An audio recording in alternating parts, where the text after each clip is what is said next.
When you think about the French defense, who is the first player that comes to your mind? When I think about the French, it's either a very old player like Wolfgang Uhlmann or a very young player, Matthias Bluebaum.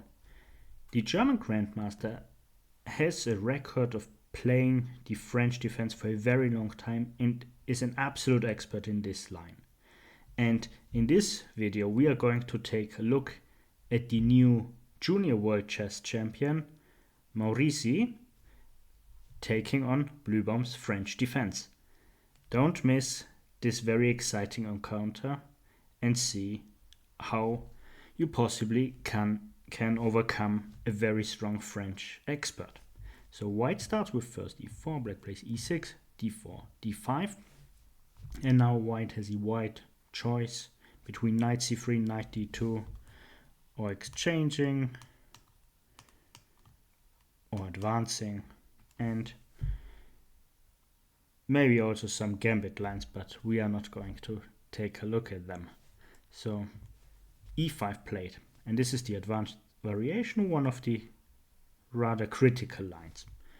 Black, of course, strikes in the center immediately. He needs to create tension, otherwise white will just have this space advantage on the king's side and in the center, and this wouldn't be good for black.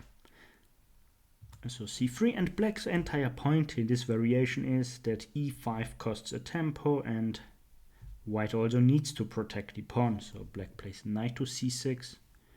Now white plays knight to f3.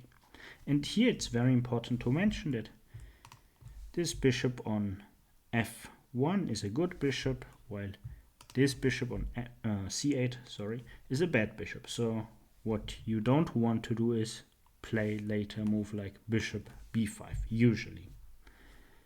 So you just want to keep those two light squared bishops. So bishop d7 played, and now bishop to d3, and this is a very unusual move. Usually bishop to e2 is played, but bishop to d3 exists. Let's take a look at the line where it's very topical. So if black played queen b6 instead of bishop to d7, then bishop d3 is the so-called Hector's gambit. Hector was a strong grandmaster and introduced or made this gambit very popular. So c takes d4, and as you can see, taking back would be possible. And even here, this cannot be taken because of this check. Now the queen is hanging. But Hector's gambit includes a pawn sacrifice, as it says. It's a gambit. So castles, and then bishop to d7, because taking here might be already too much after knight takes c3, and white is very well developed, while black is not. And white just sacrificed a pawn. It's not so much, and moves like bishop to e3 later might be very annoying. So let's go back. So bishop to d7 played, bishop d3, and now c takes d4, the strongest move here. C takes d4, and queen to b6. And white could sacrifice the pawn by castling, allowing this knight takes d4, and then something like knight to d2. Knight takes f3, knight takes f3. But after bishop b5, a lot of pieces are exchanged, and white is better developed, but a pawn down, and the position is about equal. So let's go back. So instead, bishop to e2 was played, so the queen is also defending the d4 pawn. Then black played knight ge7, a very standard developing move in the French, and also threatening knight f5 and attacking the d4 pawn a third time, and it's only defended twice yet. So white plays knight to a3, and after knight to f5, knight c2 is played. This nice maneuver put the knight on c2, which is defending the d4 square. And now knight b4 was played.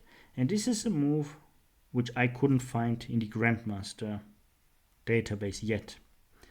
But it seems that Matthias Bluebaum, absolute French of the French defense, was well prepared.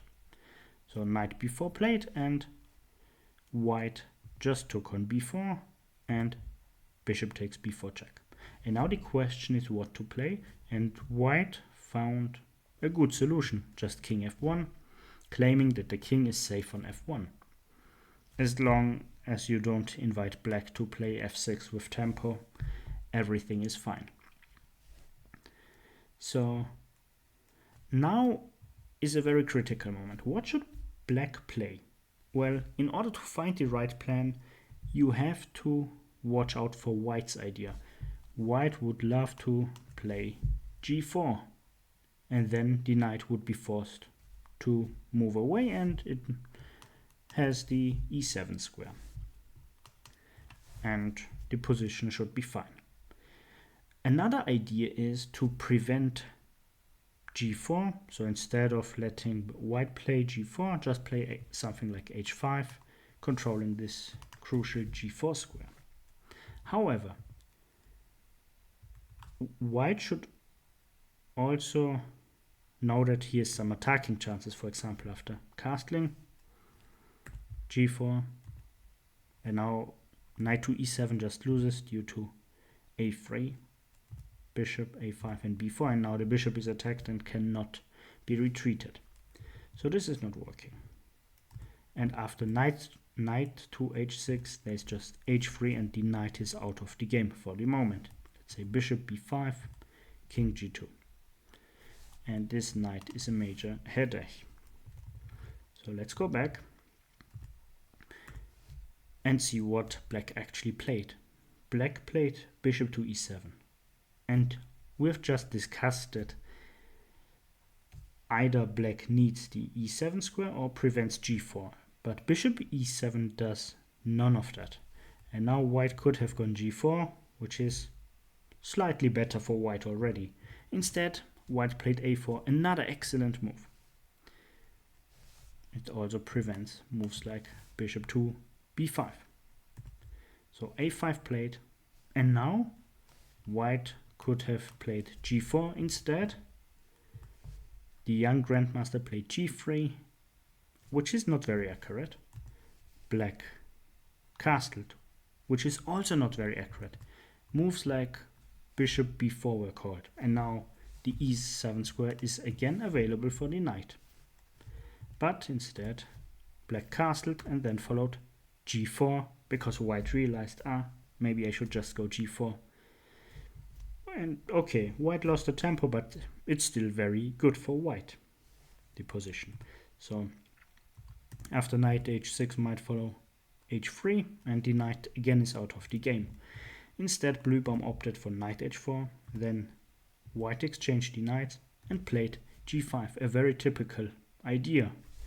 And this bishop might be trapped very fast, because white has already played a4, and the rook just needs 2 moves to go from a1 to h3. So black has to do something and plays f6. And g takes f6 by white is the best move. G takes f6, and now white plays not the most accurate move. White should have played something like rook g1 check, and later rook g4, for example, and f4, and when the bishop is on h6, white can just bring the other rook into the attack, and the king feels not so safe here. But let's go back. Instead, bishop to d3 was played. An interesting idea, but not very accurate, and additionally it's also preventing the rook from going to h3, which is not very good. So f5 was played, an excellent move by black, and bishop to e3. Now bishop to e8 was played. However, queen takes b2 had been much better, because after rook b1, then queen c3, for example, rook takes b7, rook f7, and the position is about equal. But let's go back. Bishop e8 played, queen to f3, king h8, rook g1, and f4 was played. And f4 might have been a little bit inaccurate. Better was bishop to e7, Now bishop h6, rook g8, and it's very hard to evaluate this, but actually the black king is not endangered if black finds a series of forced moves.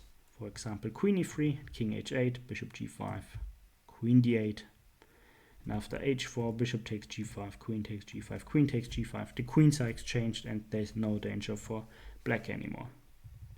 So let's go back.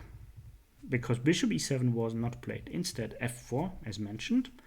And now the bishop took on h7. And this must have been a shock for black, I assume. Because this bishop cannot be taken. Now queen g4 would follow.